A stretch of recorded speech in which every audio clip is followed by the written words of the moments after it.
tenere il passo per consolidare la posizione playoff e anche l'imbattibilità, ma 9 gol sicuramente gasano. Amici di Sportifili, ciao! Da Salvo Geraci, benvenuti al Fincantieri di Palermo, Fincantieri Ciccio Galeotto, 11ª giornata del girone B del campionato Under 17 siciliano.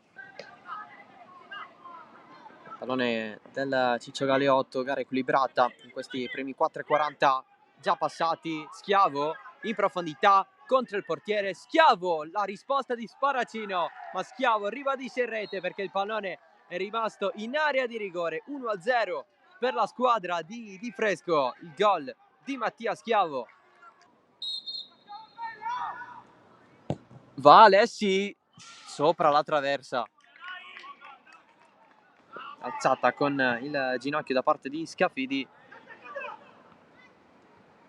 Serie di colpi di testa, pallone allargato, sì, Cetantillo calcia con l'esterno, Mancino.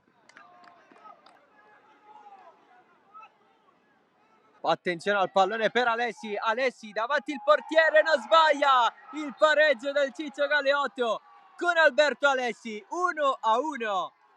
E se ne va a festeggiare sotto la gradinata dalle parti della panchina. Va Mario Sparacino. Una battuta troppo però su Schiavo, avanza Schiavo davanti il portiere, calcia forte, Sparacino, il pallone rimane in area di rigore e Schiavo da attaccante puro non può far altro che mettere in rete il gol del 2-1. Altissima, duelli al limite, c'è il tiro da fuori di Massimino.